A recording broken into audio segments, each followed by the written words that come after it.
Hello again, Jared Pitts here, and today we're going to be reading another article by Dr. Ray Peat. This one can be found on his website as usual, raypeat.com, under the articles section, and it is called Eclampsia in the Real Organism, a paradigm of general distress applicable in infants, adults, etc. And I have been very excited to read this one for a while. I bring up Dr. Brewer probably too often, but he has a lot on his website in regards to pregnancy and eclampsia. And anyway, because of having 6 children and being run through the system and having to learn, not that I'm angry that I had to learn a lot in order to make it out alive through the system. Anyway, I'm very excited to read this article by Dr. Peat on eclampsia. If you want to read more, drbrewerpregnancydiet.com has a lot of information on this, the physiology surrounding eclampsia. But we're going to get a lot of history and things of that nature from Dr. Peat. Okay, before I get into this article, I just wanted to remind you about my website, MissouriHealthCoach.com. And I would love to hear from you on there. You can email me at MissouriHealthCoach@gmail.com. And you can also set up a free 15-minute consultation on my website. I would love to meet with you and see how I can help you in your health journey. Also wanted to remind you that you can support the channel by using my links in the description of my videos. And those are links to a couple of different companies that sell supplements that Dr. Peat researched and shared with us, like aspirin, vitamin K2, D3, vitamin A. And so if you need those, and if you would be so inclined to use my links, you get a certain percentage off, I get a little cut, and it's a win-win situation. Okay, without further ado, this is how it goes. To prevent the appropriation and abuse of our language by academic and professional cliques, I like to recall my grandparents' speech. When my grandmother spoke of eclampsia, the word was still normal English that reflected the Greek root meaning, quote-unquote, shining out, referring to the visual effects that are often prodromal to seizures, the word most often used in relation to pregnancy. But it could also be applied to similar seizures in young children. The word is the sort that might have been coined by a person who had experienced the condition, but the experience of seeing hallucinatory lights is seldom mentioned in the professional discussion of eclampsia and preeclampsia. Metaphoric thinking, using comparisons, models, or examples, is our natural way of gaining new understanding. Ordinary language and culture grow when insightful comparisons are generally adopted, extending the meaning of old categories. Although the free growth of insight and understanding might be the basic law of language and culture, we have no institutions that are amenable to that principle of free development of understanding. Institutions devoted to power and control are naturally hostile to the free development of ideas. I was just listening to an interview, or maybe it was more of a monologue by Danny Roddy it's probably from like 10 plus years ago. It was on his channel. I was just listening to it, and he was talking about how he had gotten the knowledge that he had gotten. He was just talking about reading scientists and reading from authors that are pre this pharmaceutical era, and just because of how much influence and power these pharmaceutical companies have, and these academic journals, if a journal's going to make it into these, or if an article's going to make it into these journals, it essentially has to be bought and paid for. Anyway, the small guy is stamped out nowadays, or the person that is actually interested in the free development of ideas. Among physicians, toxemia, meaning poisons in the blood, has been used synonymously with preeclampsia to refer to the syndrome in pregnant women of high blood pressure, albumin in the urine, and edema, sometimes ending in convulsions. Eclampsia is reserved for the convulsions themselves and is restricted to the convulsions which follow preeclampsia, when there is quote-unquote no other reason for the seizure, such as quote-unquote epilepsy or cerebral hemorrhage. Sometimes it is momentarily convenient to use medical terms, but we should never forget the quantity of outrageous ignorance that is attached to so many technical words when they suggest the identity of unlike things, and when they partition and isolate things which have meaning only as part of a process. Misleading terminology has certainly played an important role in retarding the understanding of the problems of pregnancy. In 1974, when I decided to write nutrition for women, I was motivated by the awful treatment I saw women receiving, especially during pregnancy, from physicians and dietitians. And I'm always a little defensive when I hear things like this. Women being mistreated during pregnancy, just because I think pretty much everyone who pushes back against whatever they deem the standard of care is, anyone who pushes back is going to be treated poorly. But I mean, I imagine, even if a woman doesn't push back, she's still not getting informed consent for half of these things that they're pushing on her, and et cetera, et cetera. But anyway, having had 6 kids, 3 being in hospitals, I being essentially the bodyguard of my wife and child, I had to, essentially fight some nurses on some pretty ridiculously small things, just because this is standard of care, this is what we do. Who are you? Who are you to want to determine what you do with your own body, right? With your own health. Anyway, it is pretty crazy walking into those places, and I had to sign, AMAs and the whole 9 to get out of those places. And praise the Lord, we're protected. We had several good doctors and nurses that literally had to protect us from some people, because if you go against it, you're going to be treated poorly, like Dr. Peat is saying here. Okay, moving on. Despite the research of people like the Schutz and the Biskins, there were still quote-unquote educated and influential people who said that the mother's diet had no influence on the baby. That strange attitude affects many aspects of behavior and opinion. I am always shocked when people say things like that the mother's diet couldn't possibly have any influence on the baby. Ay, ay, ay. How can people believe that the mother's diet has no effect on the baby's health? Textbooks used to talk about the quote-unquote insulated fetus, which would get sufficient nutrients from the mother's body even if she was starving. To quote-unquote prove the doctrine, it was pointed out that the fetus gets enough iron to make blood even when the mother is anemic. And this just goes into, it's obvious that they do not understand the root of the majority of these diseases. I was just talking to a friend who was saying, oh, well, that ALS attacks, the abnormally healthy people. And I said, what? And they said, yeah, the athletes of the world, they're more likely to get ALS. And I was like, no, that's not true. It's because the definition of a healthy person is someone whose heart rate, whose pulse is, 50 beats per minute, and who has essentially destroyed their liver's ability to store glycogen and other things along these lines, right? Someone, puts this amount of stress and burden on their body for so long, and now they can no longer store glycogen, estrogen's through the roof, right? These athletes that don't even have periods because they've messed their body up so much. Of course, they're going to have these types of issues. Like Dr. Peat says, you need energy, cellular energy, respiration, in order to retain the structure of the cells even. And these neurodegenerative diseases that happen to quote-unquote healthy people are, protein misfoldings and structural issues.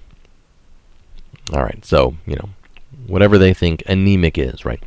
In the last few years, the recognition that smoking, drinking, and using other drugs can harm the baby has helped to break down the doctrine of quote-unquote insulation.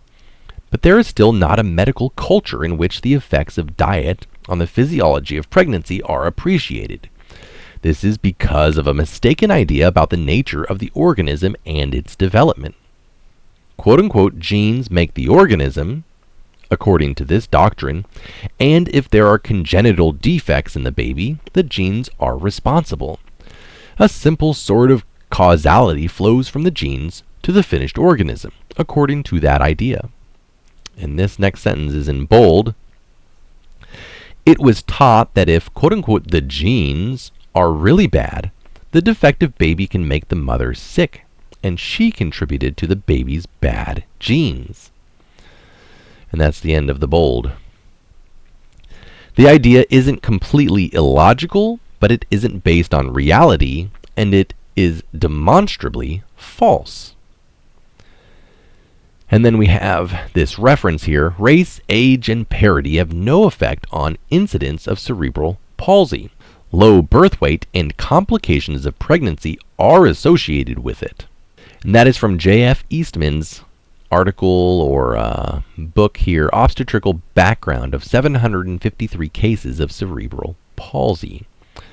Although Sigmund Freud sensibly argued in 1897 that it was more reasonable to think that an infant's cerebral palsy was caused by the same factors that caused the mother's sickness than to think that the baby's cerebral palsy caused maternal sickness and premature labor. And here's in bold, more than 50 years later, people were still taking seriously the idea that cerebral palsy might cause maternal complications and prematurity. And here we have a couple of authors of, and in quotes we have, a study of the association of factors of pregnancy and parturition with the development of cerebral palsy. There's the reference. Medical textbooks and articles still commonly list the conditions that are associated with eclampsia: very young and very old mothers, a first pregnancy or a great number of previous pregnancies, diabetes, twins, obesity, excessive weight gain, and kidney disease. Some authors, observing the high incidence of eclampsia in the Deep South among blacks and on American Indian reservations, have suggested that it is a genetic disease because it quote-unquote runs in families. If poverty and malnutrition are also seen to quote-unquote run in families, some of these authors have argued that the bad genes which cause birth defects also cause eclampsia and poverty. That's from L.C. Chelsea et al. In The Familial Factor in Toxemia of Pregnancy. And that reported that women whose mothers suffered eclampsia during their gestation were likely to have eclampsia themselves. Some quote-unquote researchers, like that he put that in quotes, have concluded that eclampsia is good because many of the babies die, eliminating the quote-unquote genes for eclampsia and poverty. Holy cow. And I am not surprised by that, considering the amount of eugenics ideology that permeates the world right now. But that is a rabbit hole we don't need to go down right now. Any sensible farmer knows that pregnant animals must have good food if they are to successfully bear healthy young. But of course, those farmers don't have a sophisticated knowledge of genetics. And this is why I love, we have 22 acres out here, and we do sheep, and we have Jersey cows and chickens and all this. But I love reading books from farmers who understand the biology and the physiology, because and the way Pat Colby talks about it is, with humans, right, we have insurance, we can keep people just barely enough alive, and we can call that health or what have you. But with animals, there's not really insurance, right? The animal either makes it or they don't, and they're either going to be able to have more babies or they're not. And so when you read these books on animal biology, a lot of the time you're getting some really solid stuff that can be applied to humans too, because it's very well thought out, and it's from farmers that have been able to keep their animals healthy and have successful farms and things of this nature. Obviously, there's just as much crap in that whole arena as well, with the V word and things of that nature. Okay, moving on. The inclusion of obesity and quote-unquote excessive weight gain among the conditions associated with eclampsia has distracted most physicians from the fact that malnutrition is the basic cause of eclampsia. The pathologist who, knowing nothing about a woman's diet, writes in his autopsy report that the subject is a quote-unquote well-nourished pregnant woman reflects a medical culture which chooses to reduce quote-unquote nutritional adequacy to a matter of gross body weight. The attempt to restrict weight gain in pregnancy has expanded the problem of eclampsia beyond its association with poverty into the more affluent classes. Freud wasn't the first physician who grasped the idea that the baby's health depends on the mother's, and that her health depends on good nutrition.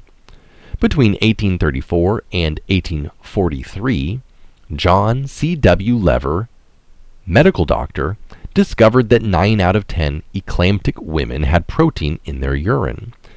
He described an eclamptic woman who bore a premature, low-weight baby as having, quote, been living in a state of most abject penury for 2 or 3 months, subsisting for days on a single meal of bread and tea. Her face and body were covered with cachectic sores. And that's end quote. And here we have the reference, cases of puerperal convulsions. And that's from Guy's Hospital Reports, Volume 1. S.S. Rosenstein observed that eclampsia was preceded by changes in the serum. And there's the reference. L.A.A. Charpentier specifically documented low serum albumin as a cause of eclampsia. And that's from a Practical Treatise on Obstetrics, Volume 2, from William Wood & Co., 1887. Robert Ross, M.D., documented the role of malnutrition as the cause of proteinuria and eclampsia, and that's from Southern Medical Journal 28. And again, DrBrewerPregnancyDiet.com explains all of this physiology as well, so well worth a read. In outline, we can visualize a chain of causality beginning with a diet deficient in protein, impairing liver function, producing inability to store glycogen, to inactivate estrogen and insulin, and to activate thyroid. Low protein and high estrogen cause increased tendency of the blood to clot. High estrogen destroys the liver's ability to produce albumin, and that's from a study. Low thyroid causes sodium to be lost. The loss of sodium albuminate causes tissue edema, while the blood volume is decreased. And you can guess where that blood volume, where that liquid is going, right? If it's causing tissue edema while blood volume is being decreased. And when you are pregnant, you need a higher blood volume, right? This is part of what our body does as a woman progresses in her pregnancy. Decreased blood volume and hemoconcentration, which is when red cells form a larger fraction of the blood, impair the circulation.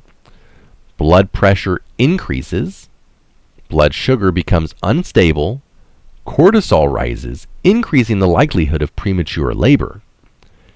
High estrogen, hypoglycemia, viscous blood, and you imagine viscous like blackstrap molasses, right? Increased tendency of the blood to clot cause seizures. Women who die from eclampsia often have extensive intravascular clotting, and sometimes the brain and liver show evidence of earlier damage, probably from clots that have been cleared. sometimes prolonged clotting consumes fibrinogen, causing inability to clot and a tendency to hemorrhage.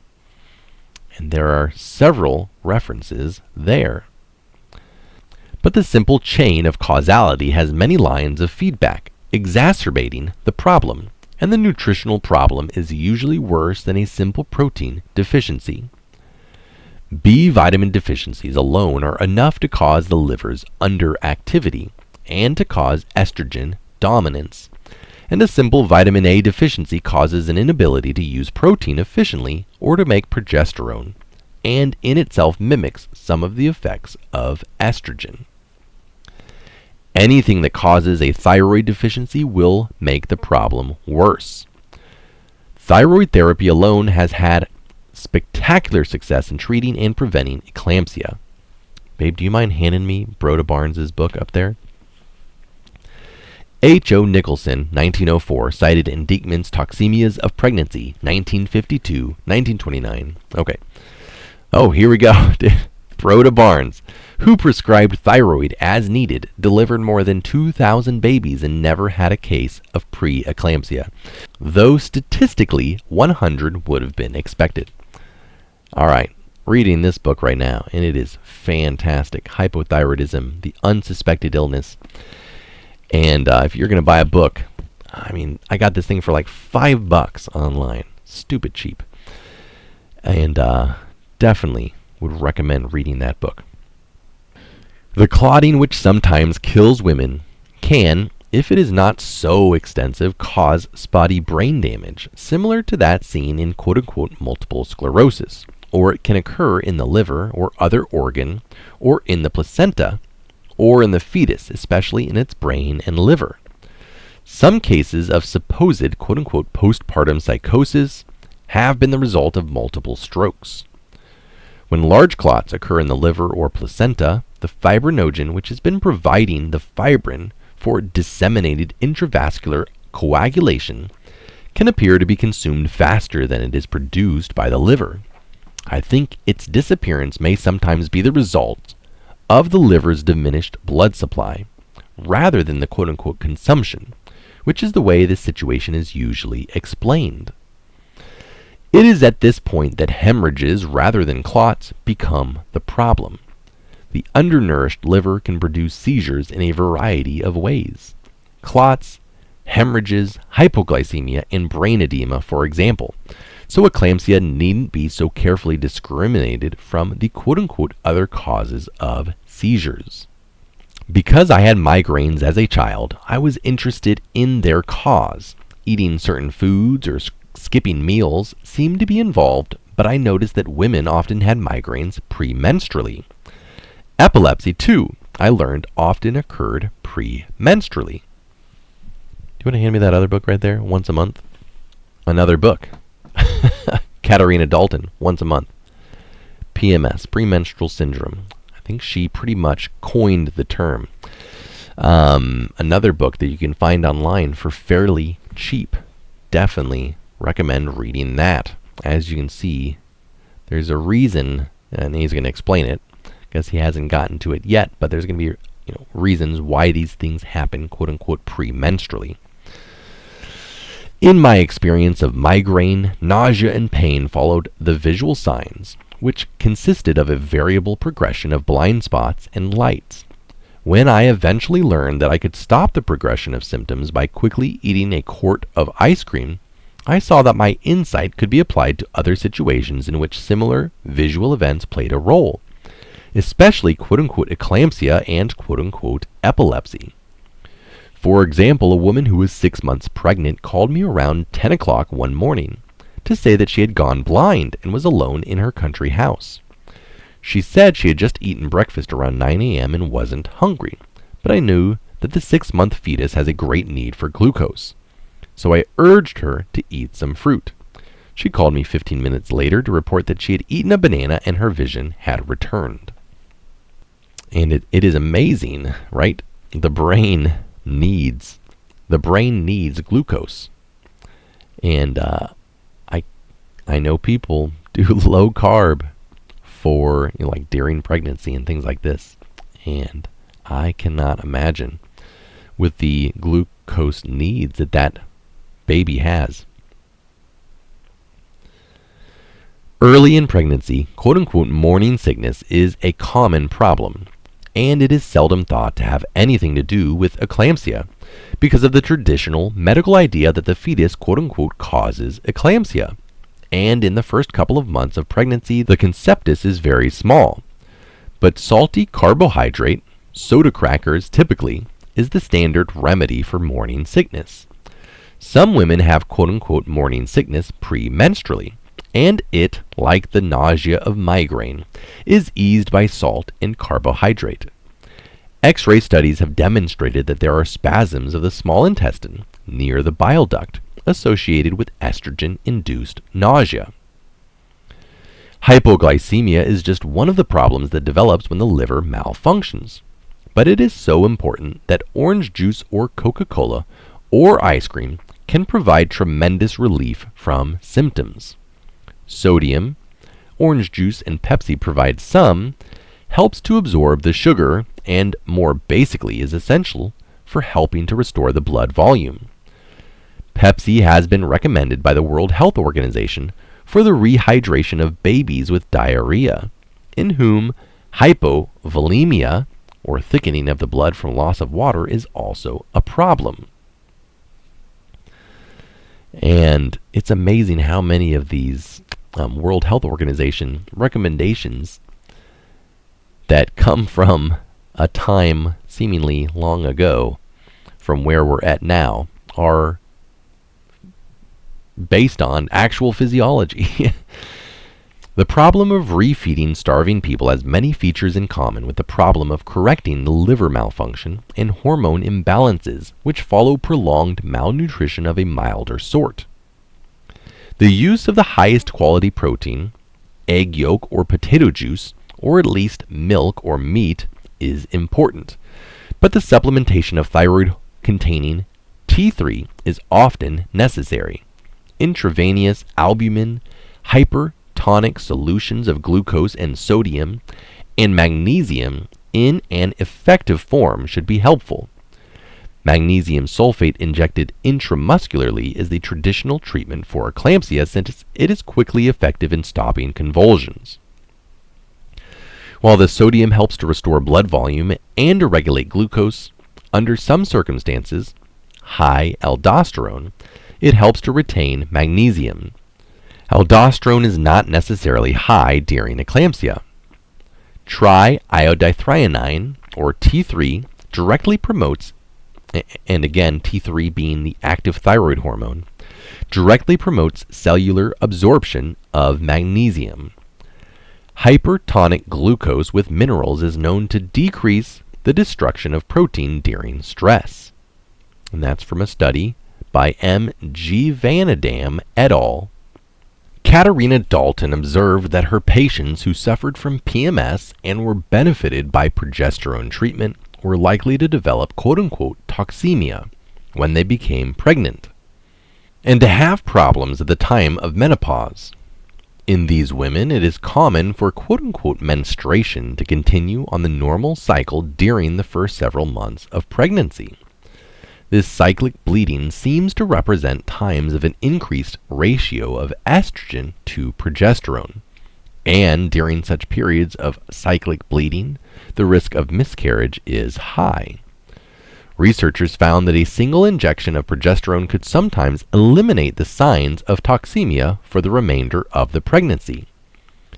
Katarina Dalton, who continued to give her patients progesterone throughout pregnancy, later learned that the babies treated in this way were remarkably healthy and bright, while the average baby delivered after a toxemic pregnancy has an IQ of only 85.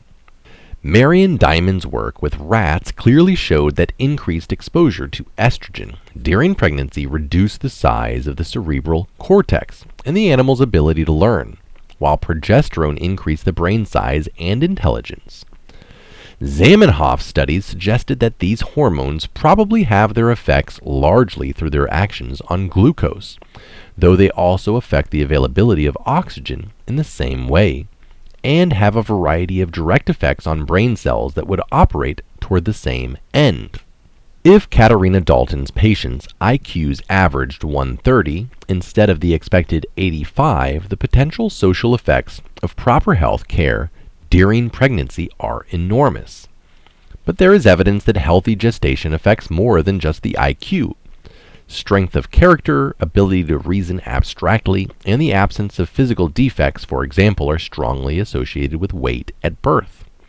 And I always go back to something that Dr. Jordan Peterson said, where he said that essentially all HR departments could be removed if people or employers would do a simple IQ test prior to hiring people. And this seems to be another support of that statement, right? Strength of character. Anyway. Government studies in Social Security statistics suggest the size of the problem. The National Institute of Neurological Diseases and Stroke found that birth weight was directly related to IQ at age 4, and that up to half of all children who are underweight at birth have an IQ under 70. According to standard definitions, about 8% of babies in the U.S. have low birth weight. Among people receiving Social Security income, because of disability that existed at the age of 18, 75% were disabled before birth. In 94% of these cases, the abnormality was neurological. A study of 8 to 10-year-old children found that abstract verbal reasoning and perceptual/motor integration are more closely related to birth weight than they are to IQ. National nutritional data shows that in the U.S., and this is in bold, the development of at least 1 million babies a year is quote-unquote substantially compromised by prenatal malnutrition. And that's the end of the bold part. Miscarriages, which are also casually related to poor nutrition, occur at a rate of a few 100,000 per year. And I will say this, that prior to progesterone, we had 2 miscarriages, and then we started using the injectable, bioidentical progesterone, but the carrier is vegetable oil of some kind, and it also has benzyl alcohol in there, which is, a crazy neurotoxin. But regardless, the progesterone still works, even in that environment, and Dr. Peat talks about this, but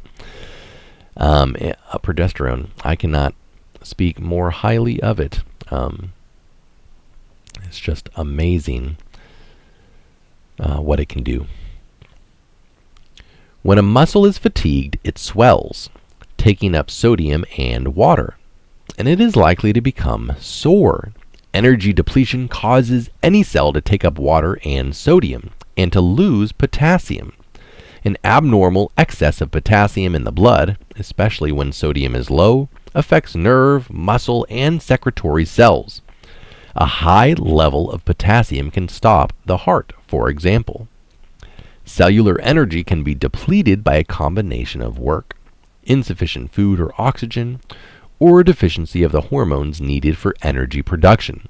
When the swelling happens suddenly, the movement of water and sodium from the blood plasma into the cells decreases the volume of blood, while the quantity of red cells remains the same, making the blood more viscous. During the night, as adrenaline, cortisol, and other stress hormones rise, our blood becomes more viscous and clots more easily. In rats, it has been found that the concentration of serum proteins increases significantly during the night, presumably because water is moving out of the circulatory system. Even moderate stress causes some loss of water from the blood. If a person is malnourished, a moderate stress can overcome the body's regulatory capacity.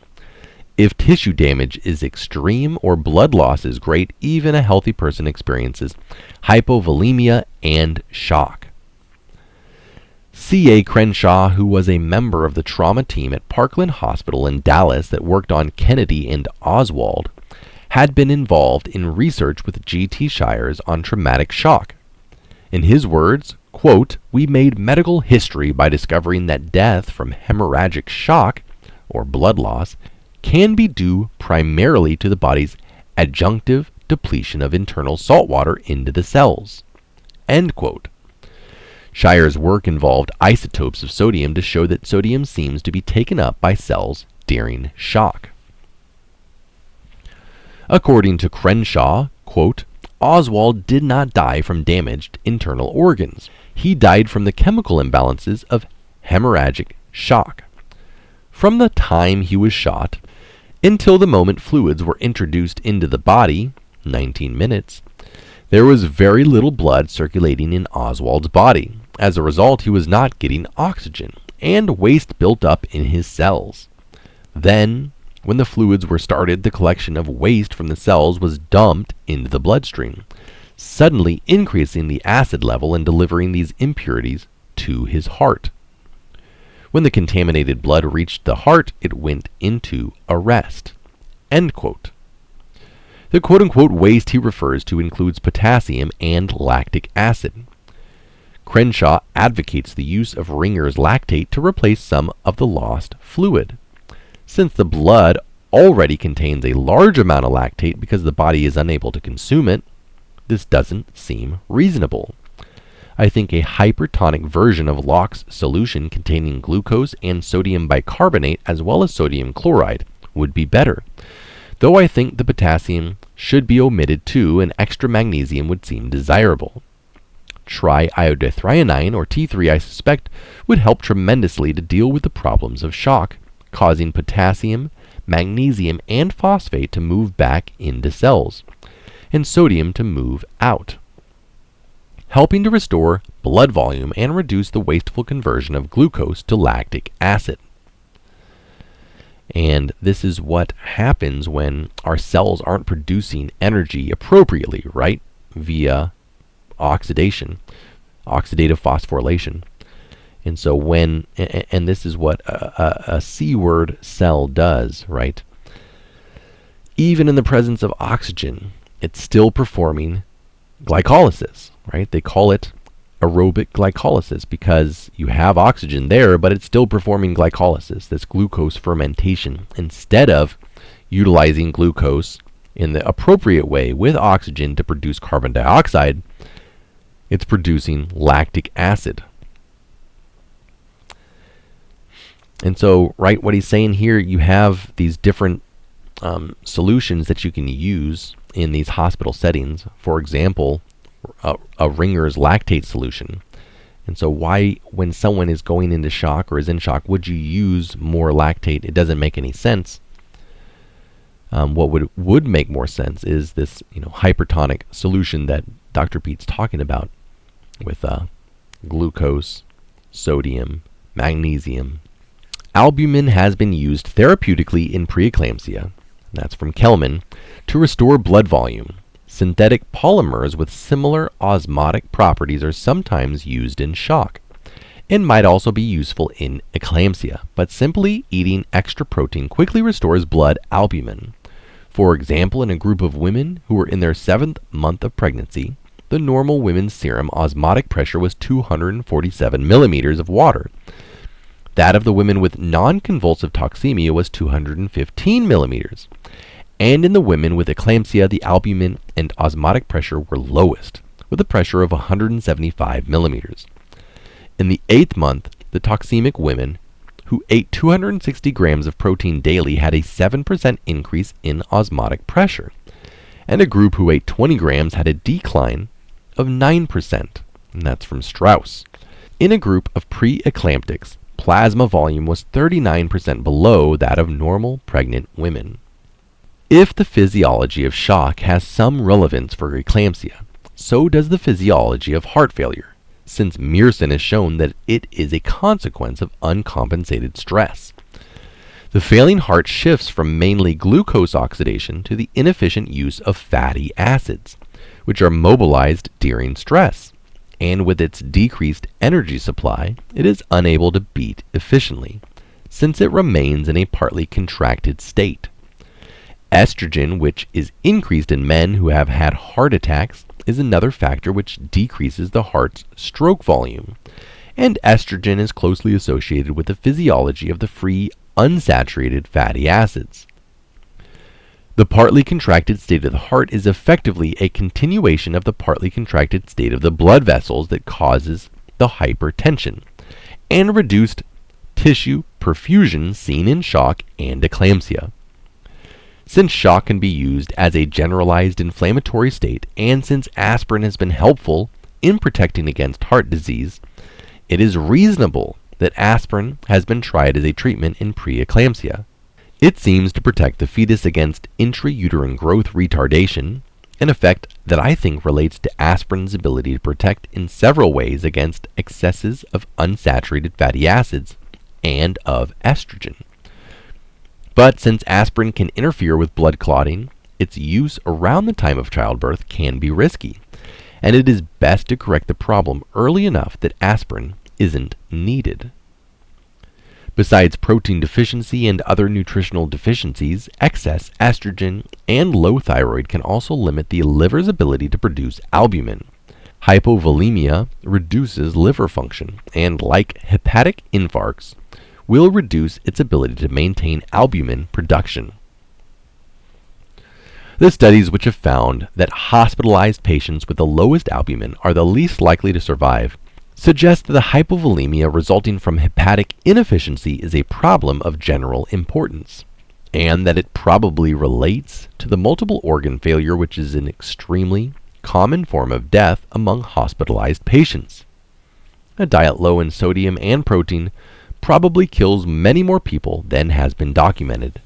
If old age is commonly a hypovolemic condition, then the common salt restriction for old age hypertension is just as irrational as is salt restriction in pregnancy or in shock.